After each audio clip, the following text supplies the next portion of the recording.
No, get away!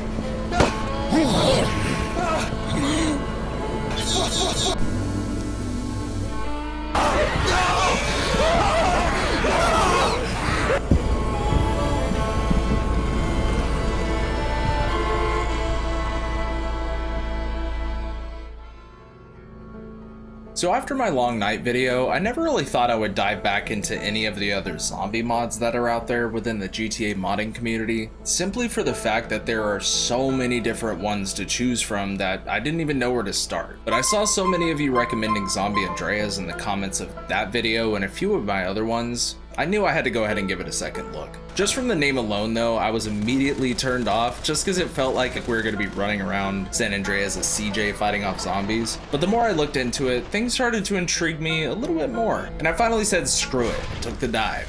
And holy shit, I'm so glad that I did. Zombie Andreas is the type of total conversion mod for a game that really lives up to that category in so many different ways. Of course, the mod uses a ton of assets from the original game, like, I don't know, the entirety of the state of San Andreas, and pretty much all of the other assets found in the game too. But it uses them in a way that transforms the game into a look at what a zombie apocalypse could be like in the state of San Andreas in 1992. And completely transforms the game into an immersive zombie survival simulator that almost feels like if State of Decay and Project Zomboid had this baby and then gave it away for adoption, only to then have Left 4 Dead 2 and GTA San Andreas take over as the new parents, and Zombie Andreas is the end result. The mod is developed by a team of Russian developers. Man, it's always those Russian devs with these GTA mods, huh? Anyway, the original devs of this mod, BloodTiger, as well as the Complete team, who still archive and maintain Zombie Andreas Complete Edition, even to this day, they had the vision to create this mod after being inspired by another mod made in the community with Left 4 Theft, a mod developed ages ago that pretty much combined a lot of the aspects of Left 4 Dead and crammed it into the GTA setting. But the devs have brought together something much more than just an asset flip into one mod, and have made their own complete survival experience, stacked with a ton of other gameplay modifiers as well as completely separate game modes to partake in, which can keep you coming back to this version of a post-apocalyptic San Andreas for hours upon hours on end like myself. And you don't have to just stick to the state of San Andreas as our stomping grounds. If you download the additional packs for the mod, you could switch over to the Liberty City and Vice City maps from both GTA 3 and Vice City respectively, as well as the GTA Stories versions of those maps as well. Plus you'll get a ton of visual changes made to these versions of the game too, allowing you to choose from the entire roster of pedestrian and even story character models from each game, as well as their individual animation sets, and the heads-up displays and fonts from each respective title. Nice. Which was a huge surprise to see when loading into GTA 3 and having Claude move around damn near identically to the way he did back in GTA 3. This feature pretty much allows you to have your own zombie apocalypse scenarios in each of the 3D GTA titles, like giving an alternate ending to GTA 3 or putting our own spin on the GTA Long Night with a more open world survival approach to it. But this one decision alone, choosing the state we'll be surviving in, is one of the very first options we're given just within the mod's launcher. Once we load into the game, that's where even more options start to become available. Once we load up the mod, you'll be given the option to play through the story demo as a sort of tutorial, or just load into the game's main menu. I'll touch on that story demo here in a few moments, but right off the bat, you'll be greeted by the mod's true main menu, complete with a ton of game modes to dive right into. And each of these game modes give off a completely different experience in one way or another.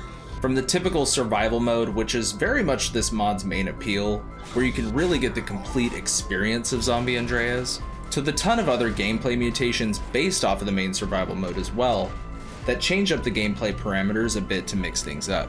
Like one where you have to stock up and eventually evacuate the city before a nuke wipes everything out, kinda like a classic Resident Evil 3 run with the escape mode. Or even having an endless war where several factions in the main open world just start blasting at each other and you get to partake in it.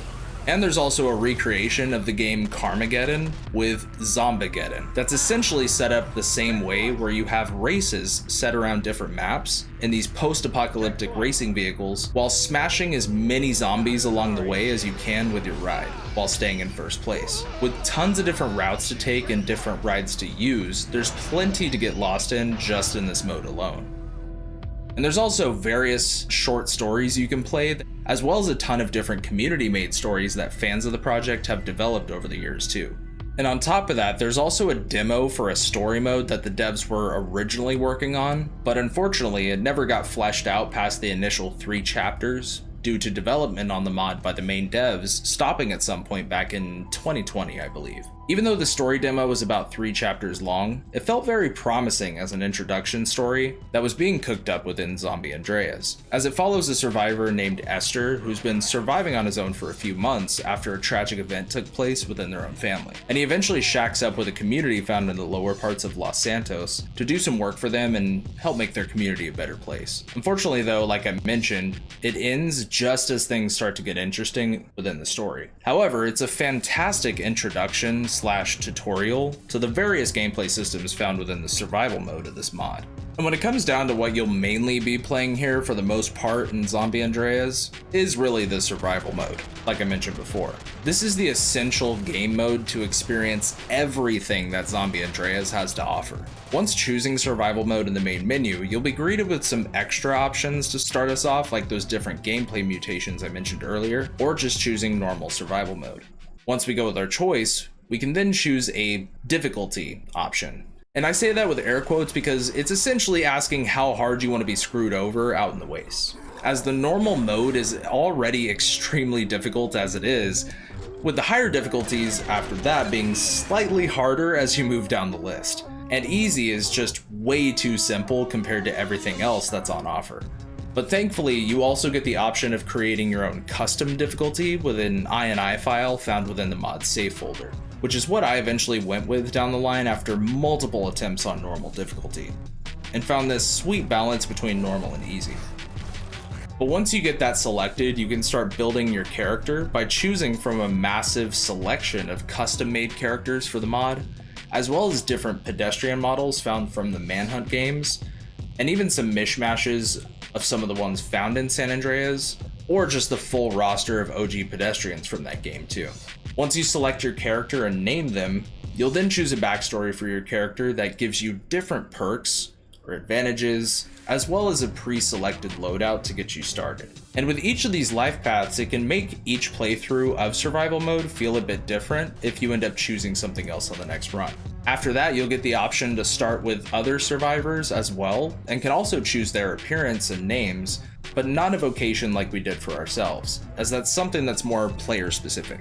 You can also create more than one partner during character creation, but I always went with one or none on each run. Then after that, you'll get the option to choose from 5 different starting locations, with each of the 3 main cities, Red County, the Badlands, or in a random location if you're really feeling spicy.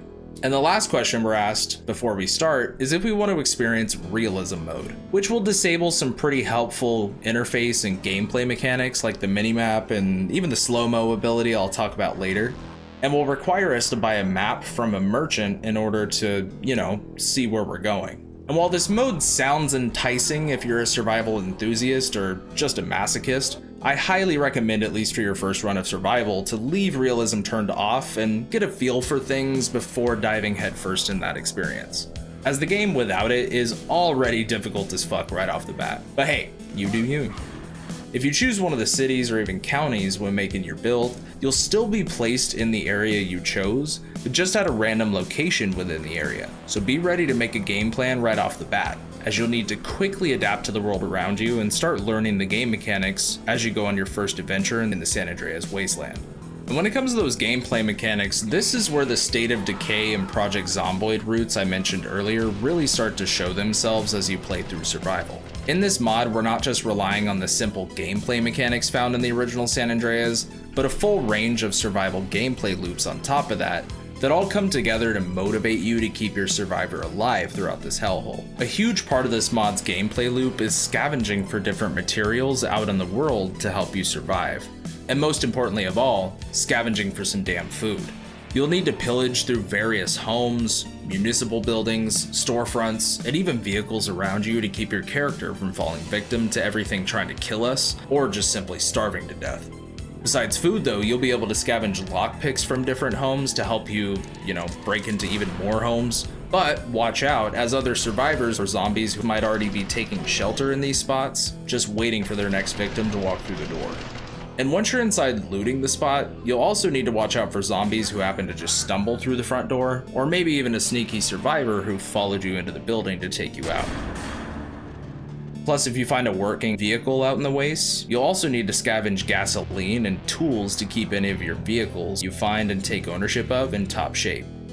Plus, you can also siphon gas out of any vehicle you come across, or find gas cans by any gas stations that haven't already been ransacked. You can also scavenge ammo, weapons, and money to buy even more stuff from the various vendors you come across at many of the camps that have settled around the wastelands, as well as other vendors out in the wastes who have taken shelter in different spots around the cities, and sometimes have unique loot available to keep you and your team going. And you can also have other survivors to help join up with you as you explore as well, and can even give them commands to help make venturing across the wasteland feel that much easier. But keep in mind though, if they team up with you, you'll also need to keep them stocked up on resources, as they're not going to be able to loot anything themselves, so they're essentially glorified bodyguards who I personally keep as backup while I scrounge through entire buildings, and they get to keep the zombies or other survivors off my back. But don't make them feel like too much of a useless piece of shit, as they'll also have a relationship meter you'll have to keep up by doing certain actions with them, and if they don't feel like you're pulling your weight, or just feel like it's time to move on, they can just take off on their own to go survive out in the wastes. And most survivors have random voice lines that go off based on contextual actions, and I hilariously had a survivor leave after let's say a verbal dispute outside of a camp. What's up, bro? Hey, your outfit sucks. I'm thinking about getting a second car. Hi, friend. Oh my god. Oh, hell. Why are we still here? Just to suffer. And you're gonna need them half the time, because surviving against the infected by yourself is a fucking death sentence. And speaking of infected, these dudes are fast, like Olympic sprinter fast, with the infected in this game being loosely based on the sprinters you'd see in both Left 4 Dead and 28 Days Later. These infected can outpace you easily by catching up to you faster than repressed memories at 3 AM.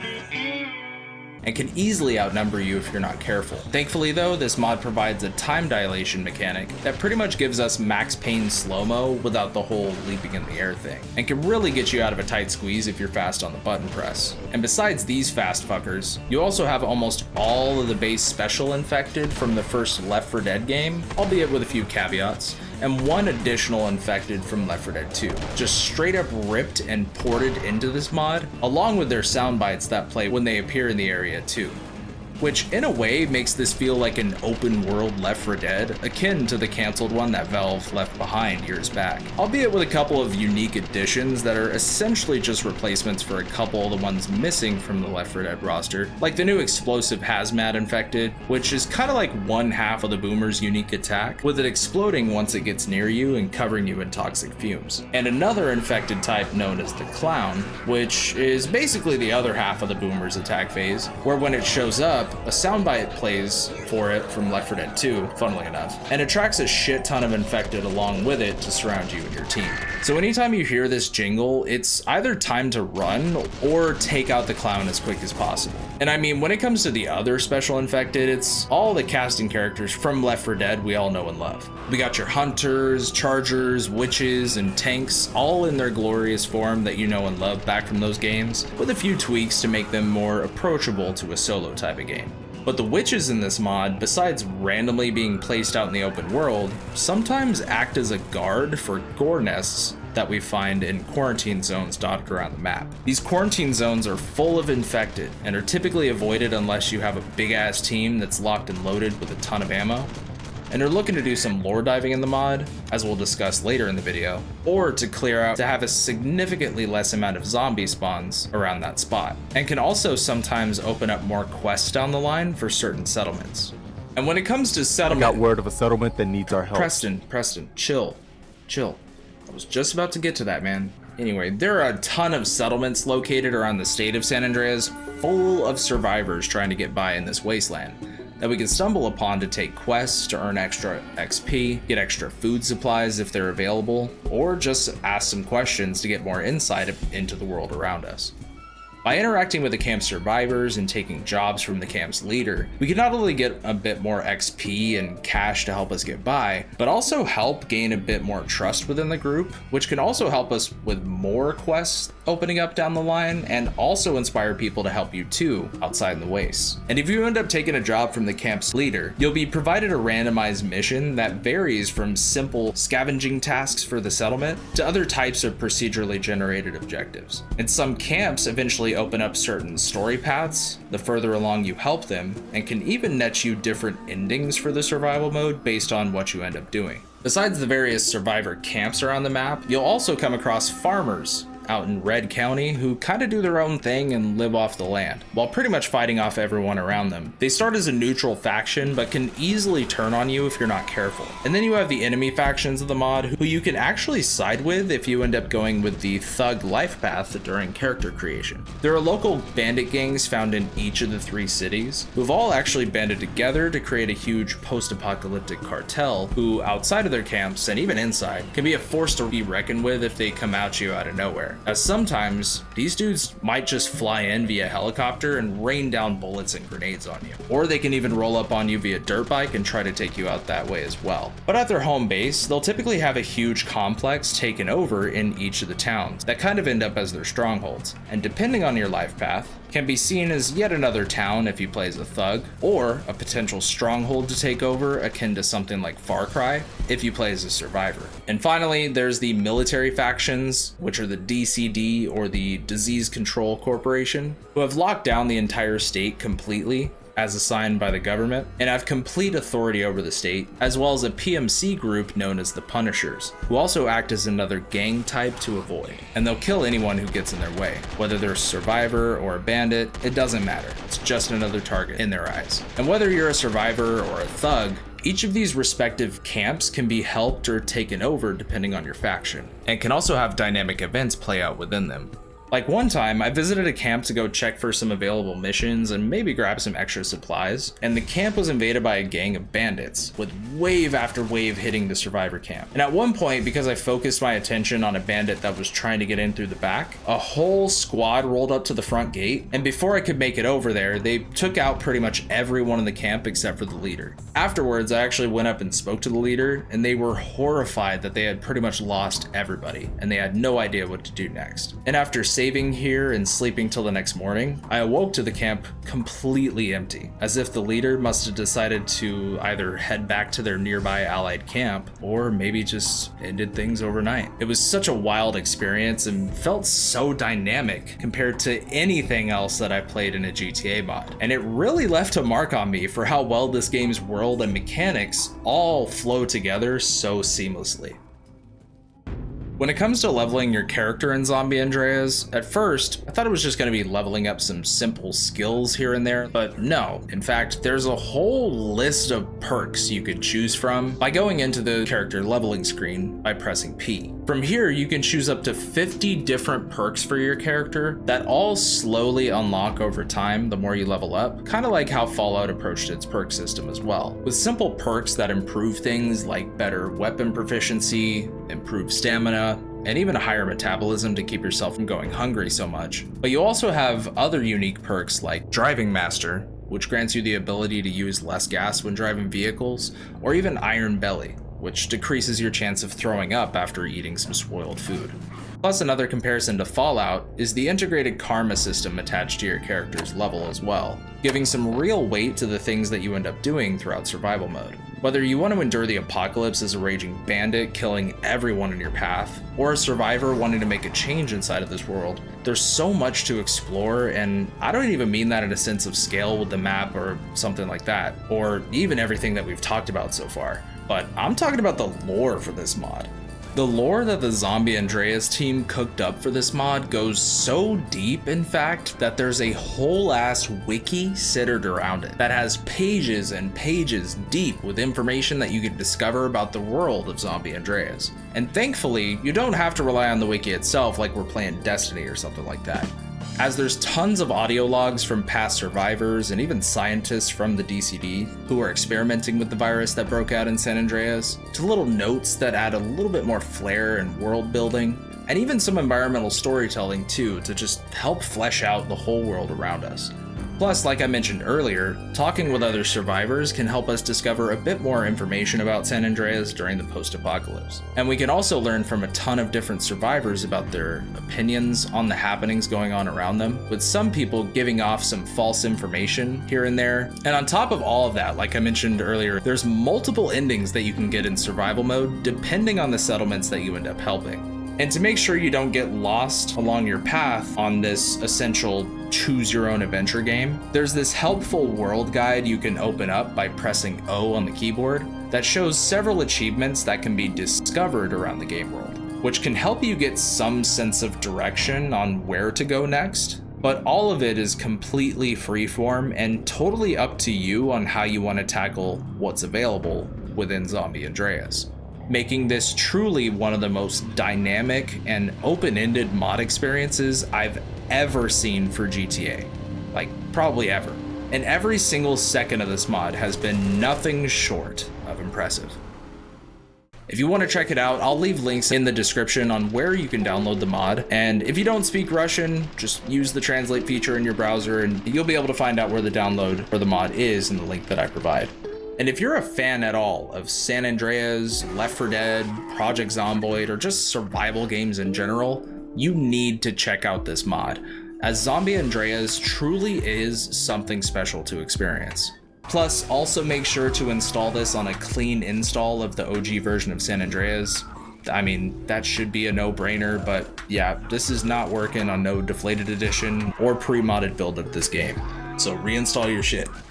And definitely, if you need help with installing this or getting things set up, join the Zombie Andreas Discord as well, as they have both support for Russian and English speakers inside of there, if you need that extra help.